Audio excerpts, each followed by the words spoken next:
आसाम सरकारनि बिथोन बायदियै हादोरसानि दाब दाब जायगायाव खेल महारन जाबाय थादों।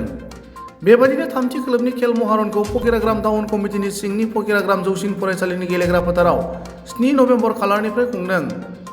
मख'नो गोनांदि खेल महारननि हाबाफारियाव फकिराग्राम टाउन कमिटिनि मासिगिरि सुरेन्द्र शर्माया बाहागो लानानै बेबादि हाबाफारि लानायखौ गोजोननाय फोरमायनानै आसामनि गिबि मन्त्रि डक्टर हिमन्त बिश्व शर्मानो गोजोननाय फोरमायो। प्रथमते आपनालोকৰ चेनेলৰ माध्यमेদি মই আমাৰ অসমৰ মুখ্যমন্ত্ৰী ডাঙৰ শ্ৰী হিমন্ত বিশ্ব শৰ্মা ডাঙৰীয়াক আন্তৰিক ধন্যবাদ জ্ঞাপন কৰিছোঁ যে কমসে কম আমাৰ যিবিলাক লুকাই থকা প্ৰতিযোগী বা লুকাই থকা যিটো আমাৰ প্ৰতিভা আছিল সেইবিলাকক ওলাই আনাৰ কাৰণে যিটো পদক্ষেপ গ্ৰহণ কৰা হৈছে এইটোৰ কাৰণে মই আকৌ এবাৰ ধন্যবাদ জনাইছোঁ। আৰু খেল মহাৰণ আমাৰ ফকিৰাগ্ৰাম ULBৰ আণ্ডাৰত পৰহিৰ পৰাই আৰম্ভ হৈছে। 7 তাৰিখৰ পৰা 3rd ফেজত আছিল, 3rd ফেজত আমি আৰম্ভ কৰিছোঁ।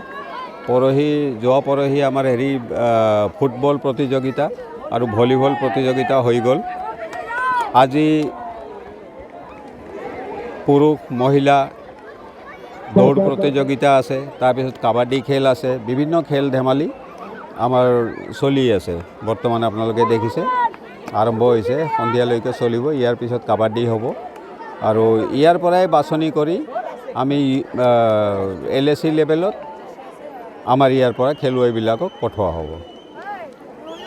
সেইটোতো আশাবাদী। সেইটোৰ কাৰণে মই মুখ্যমন্ত্ৰী মহোদয়ক মই আকৌ এবাৰ ধন্যবাদ জ্ঞাপন কৰিব খুজিছোঁ যে যিবিলাকে আমাৰ ফকিৰাগ্ৰামৰ পৰাও আগতেও বহুত এথলেটিক্স ফুটবলাৰ ওলাইছে, কিন্তু তেওঁলোকক হয়তো বহুতে চিনি নাপায়।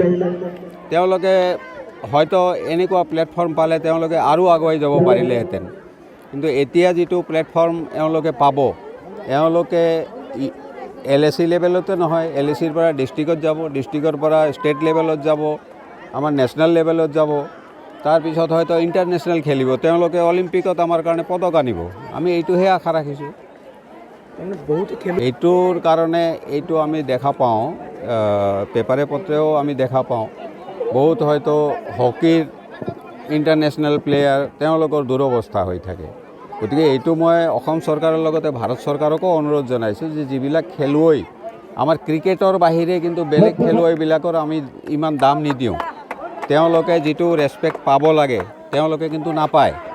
গতিকে মই চৰকাৰক অনুৰোধ জনাইছোঁ যে যিবিলাক খেলুৱৈ আমাৰ দেশৰ কাৰণে খেলি আমাৰ কাৰণে গৌৰৱ কঢ়িয়াই আনে, তেওঁলোকৰ ভৱিষ্যতৰ প্ৰতি যাতে চৰকাৰে আওকাণ কৰে বা তেওঁলোকক যিটো ৰেচপেক্ট দিব লাগে বা তেওঁলোকৰ খাদ্যৰ যাতে অনাটন নহয়, কমচে কম এইখিনি ব্যৱস্থা চৰকাৰে ল'ব লাগে।